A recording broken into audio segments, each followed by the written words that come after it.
अब सभी को जय मसीह। और आज हम पढ़ेंगे नीति वचन उसकी 4 अध्याय उसकी 10 आयत से पढ़ेंगे। है मेरे पुत्र, मेरी बात सुनकर ग्रहण कर, तब तू बहुत वर्षों तक जीवित रहेगा।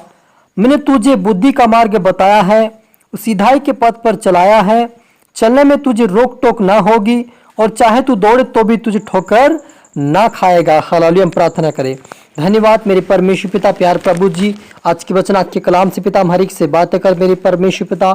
सच प्रभु जी, हमें तेरी सच्चाई की पथ पर चला पिता, आपके सत्य मार्ग पर चला प्रभु जी, ताकि हर एक व्यक्ति देखने वाले सुनने वाले भटकना ना पाए, लेकिन आज के वचन से पिता वो अपने रास्ते पे पिता, आपके रास्ते पे स्थिर होने पाए, आपकी पवित्रता में, आपकी प्रार्थना, आपके वचन में चलने पाए पिता। आज उनका रास्ता पिता आपकी ओर से मजबूत बने पिता, उनको सामर्थ, शक्ति, बल, बुद्धि, ज्ञान दे प्रभु। तेरे वचनों को पकड़े रहे, तेरे मार्ग पे चलते रहे पिता, हमेशा बढ़ते जाए आत्मिकता में, प्रार्थना में, वचनों में, आपके राज्य वारिस बने सा होने दे मेरे पिता। आप मेरे मुख से को बोले पवित्र मदद सहायता कर, ये प्रार्थना दुआ यीशु तेरे मीठे मधुर नाम से मांगते हैं, आमीन।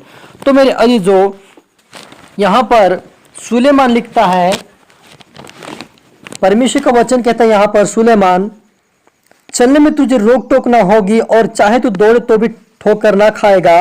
शिक्षा को पकड़े रहा, उससे छोड़ ना दे, उसकी रक्षा कर, क्योंकि वही तेरा जीवन है। दुष्टों की राह में पाँव ना रखना, और ना बुरे लोगों के मार्ग पर चलना। उसे छोड़ दे, उसे पास से भी ना चल, उसके निकट से मुड़कर आगे बढ़ जा। हालेलुया। मेरे अजीजों, यहाँ पर परमेश्वर का वचन कहता है कि दुष्टों के राह पे पाँव मत रखना, ना बुरे लोगों की मार्ग पर चलना, वरना क्या करना, उससे छोड़कर आगे चले जाना, उससे देखकर मुड़कर आगे चले जाना।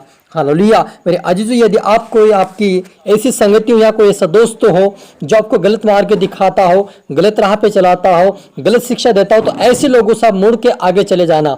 आप उनकी संगति में कभी मत जाना, उनके बीच में कभी मत रहना, क्योंकि ये संगति क्या है, आपको बिगाड़ दे, क्योंकि अच्छे चरित्रों को बुरी संगति बिगाड़ देती है। इसलिए आप और मुझे परमेश्वर के लोगों की संगति में जाना है, प्रभु की संगति में बैठना है, प्रभु की आराधना प्रार्थना में बैठना है, लेकिन बुरी संगति से हमें दूर रहना, ताकि हम पवित्रता में बढ़कर परमेश्वर के राज्य में प्रवेश करें। हालेलुया।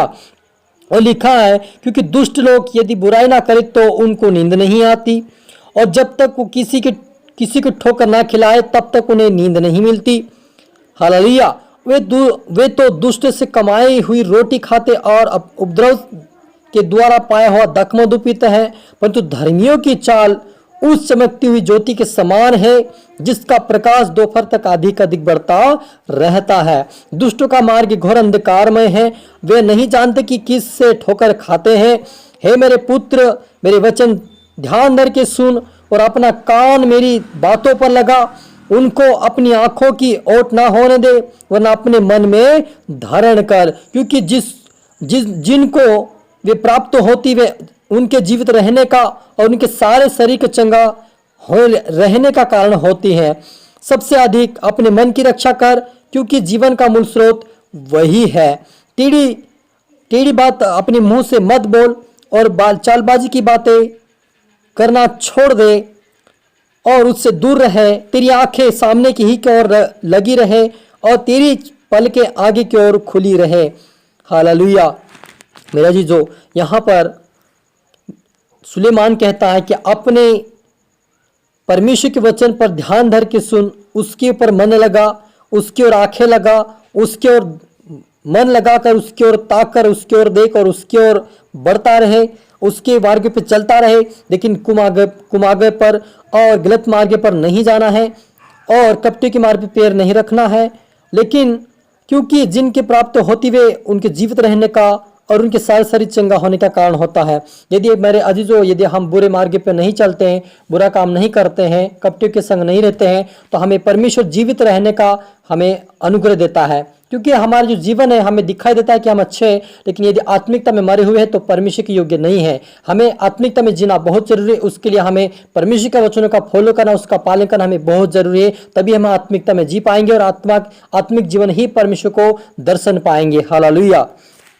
और लिखा है कि सबसे अधिक अपने मन की रक्षा कर, क्योंकि जीवन का मूल स्रोत तो यही है। हालेलुया मेरे अजीजों, हमारा मन ऐसा होता है कि हम यहाँ पर बैठे लेकिन हमारा मन भटकता रहता है। हमारे मन में हम बहुत सारी कल्पना करते हैं कि हम ये कर ले वो कर ले, कभी कभी गलत विचार, कभी कभी गलत थॉट्स से गलत विचार, व्यभिचार के विचार, कई प्रकार के विचार आते हैं। ऐसे विचार या अगर आपके जीवन में गलत विचार आते हैं उनको डांटिए कि प्रभु के नाम से दूर हो जाए, मेरे जीवन से दूर हो जाए, और अच्छा सोचना विचार शुरू करें। अपने मन में परमेश्वर का वचन शुरू करें, परमेश्वर का वचन को सोचे, परमेश्वर का वचन को अपने मन में धारण करें, परमेश्वर के वचन को अपने मुंह से बोले, ताकि आप गंदगी भी चीज़ों में ना जाए, शैतान के हाथ में ना जाए, लेकिन आप परमेश्वर के हाथ में रहकर परमेश्वर के राज्य के वारिस बन सके। क्योंकि परमेश्वर चाहते कि हर व्यक्ति उसके मार्ग पे चले उनकी, और परमेश्वर अपने मन की, हमारे मन की रक्षा करता है परमेश्वर, क्योंकि हमारे मन में परमेश्वर का वचन है। अगर हमारे दिल में परमेश्वर का वचन है, उसका वचन के अनुसार हम चल रहे, तो हमारे मन की रक्षा परमेश्वर करता है उसकी आत्मा के द्वारा।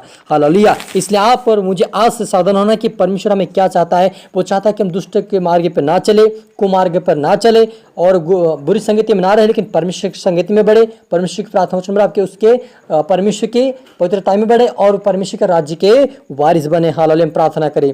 धन्यवाद मेरे परमेश्वर पिता, सचमुच मेरे खुदा, आज से प्रभु जी हर व्यक्ति पिता पवित्रताएं में बढ़े, वचन में बढ़े, आपकी संगति में बढ़े, और पिता परमेश्वर आज इनका मन प्रार्थना का मन बन जाए, वो वचन पढ़ने का मन बन जाए, आज्ञाकर्ता का वचन इनका मन बनाए पिता।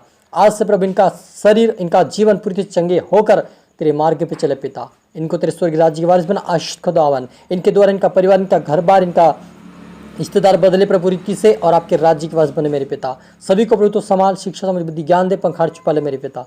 आत्मा सौंपते मेरे पिता। प्रार्थना सुना आज से धन्यवाद। ये प्रार्थना दुआ यीशु तेरे मीठे मधुर नाम से मांगते हैं, आमीन। अब सभी को गॉड ब्लेस यू ऑल, और अगली वीडियो मिलते सबको जय मसीह की। इस वीडियो को शेयर कर, लाइक करें। अब प्रभु सबको आशीष दे।